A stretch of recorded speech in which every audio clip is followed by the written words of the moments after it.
Welcome to Sock and Talk Readers. I am your host, Chelsea.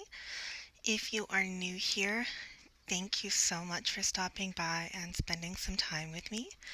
If you're returning, thank you so much for coming back. That means more than you know. We are here to discuss all things books. Today we are talking about Dean Koontz's novel, Odd Thomas. This book was chosen because last week when we were reading John Dies at the End, I thought it reminded me a lot of this novel, and I couldn't quite figure out why. So we decided to discuss it today and see if I could understand a little bit better what it was that reminded me so much of this novel. Before we get into that, I will give you a few details about the book. The book obviously is titled Odd Thomas. It's written by Dean Koontz, published in 2003, and has a page count of 302. It has a 3.97 rating on Goodreads, and 92% of people liked the book. The author, Dean Koontz, was born in 1945, and he writes under a myriad of names, including David Axton, Deanne Dwyer, K.R. Dwyer, Lee Nichols, and Brian Coffey, among others. He is a best-selling author. He has been on the New York Times bestsellers list 30 times for both hardcover and softcover releases. He has written over 100 novels and has sold 450 million copies of his books worldwide. So, before we get any further, I am going to read to you the synopsis of the book. The dead don't talk. I don't know why. But they do try to communicate with a short-order cook in a small desert town serving as a reluctant confidant. Odd Thomas thinks of himself as an ordinary guy, if possessed of a certain measure of talent at the Picamundo Grill and rapturously in love with the most beautiful girl in the world, Stormy Llewellyn. Maybe he has a gift, maybe it's a curse. Odd has never been sure, but he tries to do his best by the silent souls who seek him out. Sometimes they want justice, and Odd's otherworldly tips to Picamundo's sympathetic police chief, Wyatt Porter, can solve a crime. Occasionally they can prevent one, but this time it's different. A mysterious man comes to town with a voracious appetite, a filing cabinet stuffed with information on the world's worst killers, and a pack of hyena-like shades following him wherever he goes. Who the man is and what he wants, not even Odd's deceased informants can tell him. But his most ominous clue is a page ripped from a day-to-day calendar for August 15th. Today is August 14th. In less than 24 hours, Picamundo will awaken to a day of catastrophe. As evil coils under the searing desert sun, Odd travels through the shifting prisms of his world, struggling to avert a looming cataclysm with the aid of his soulmate and an unlikely community of allies that includes the king of rock and roll. His account of 2 shattering days, when past and present, fate and destiny converge, is the stuff of our worst nightmares, and a testament to by which to live, sanely if not safely, with courage, humor, and a full heart that even in the darkness must persevere. That's slightly longer than I was expecting for a synopsis. So it's an interesting book. I will say that what drew me to the book was actually my sister. She was a big Dean Koontz fan. I say was, but I'm assuming she still is. And when it first came out, she really enjoyed it, to the point that she was telling me all about it, and I had to borrow it and read it. As soon as I was done, I went out and bought my own copy, because I loved it that much. So, that was 17 years ago, and I've read it a handful of times since, and I still really enjoy it. I will make a side note that it actually was made into a movie in 2013 with a pretty fair cast. Yes, Anton Yelchin, Willem Dafoe, Patton Oswalt, 50 Cent, Arnold Vosloo, Addison Timlin. So, a pretty good cast of characters. Now that we've gone through all of the nitty gritty, we can get into the details. Specifically, did I figure out why this book reminded me so much of John Dies at the end? And the short answer is no. I was also curious whether the familiarity I felt in John Dies at the end would be felt here, and this reminded me of it in no way whatsoever, which makes sense because they were written 10 years apart. But really nothing about it is similar except for the shadowy creatures, and even they are very different. Just the fact that they both exist in the book is really the only overlap. So I felt no connection at all to it. I didn't feel a sense of familiarity.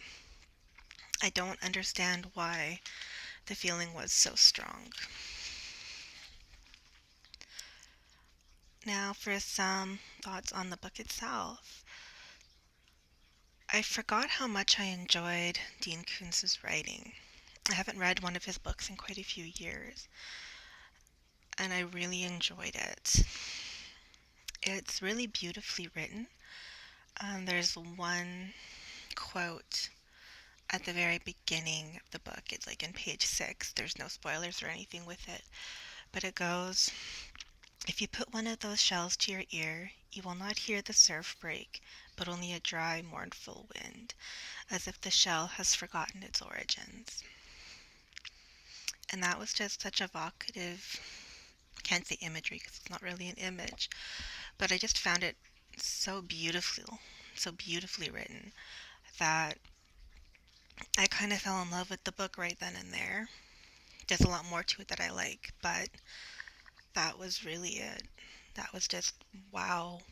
I had to stop, I had to put down the book, pick up a pen, and actually write the quote so I could share it with you guys. Excuse me. I will say that there are a few trigger warnings. There is no real adult language, but it does touch on a few really sensitive topics. One of which I'm not going to actually say in the video because it would be a pretty big spoiler. If you want, I can pin it to the comments and you can look at your own risk. But the other one is there is reference to sexual violence against children. It is very brief. It is very, in my opinion, tastefully done.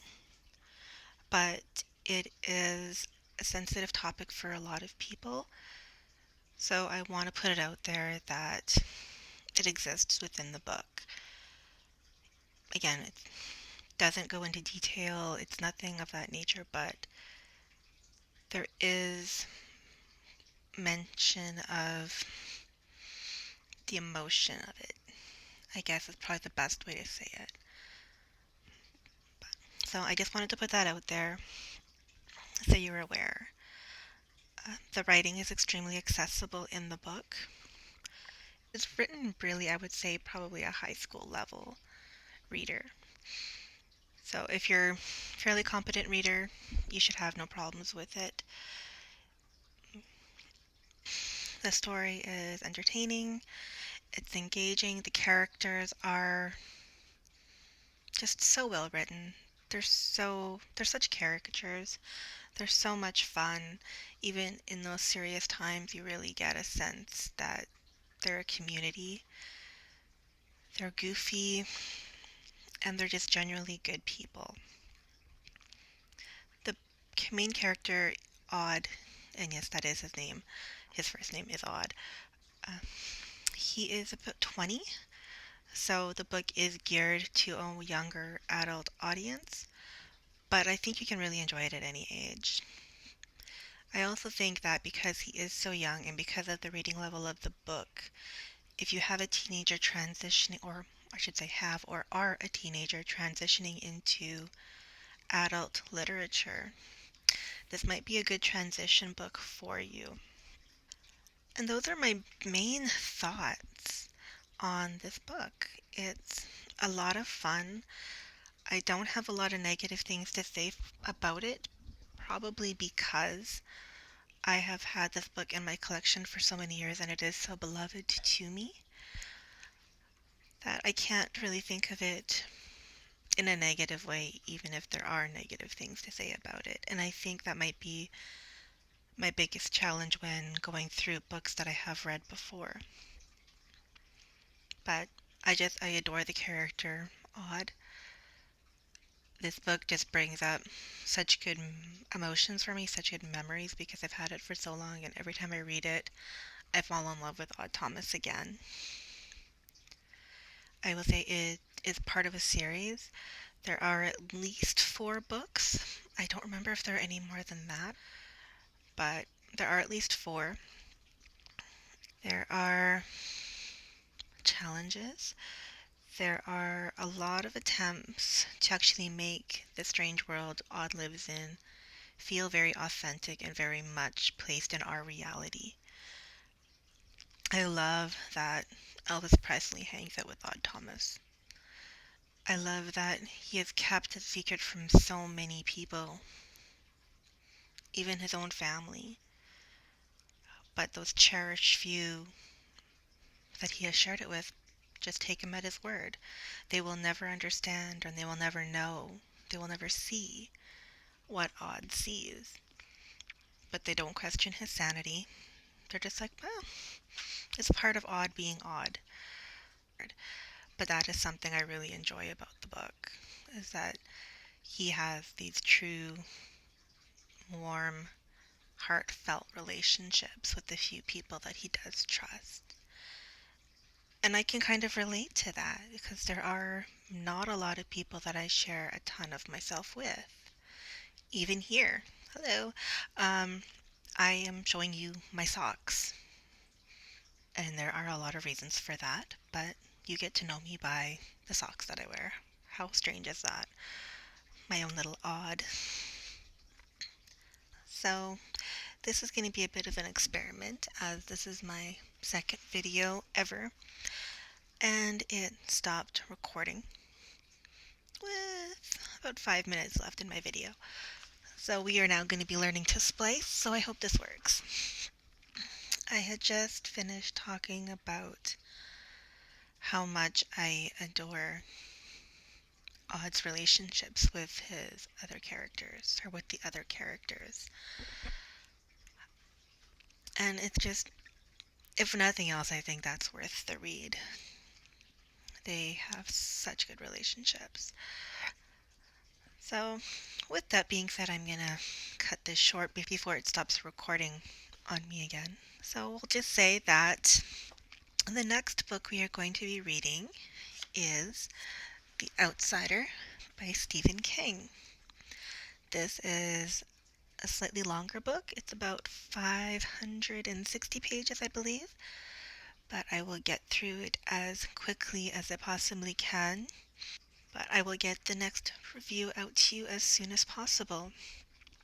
So again, thank you for spending this time with me. I appreciate it more than I will ever say. If you actually made it this far, you're amazing. And I hope I wasn't too annoying. So I really need to find another thing to say other than so.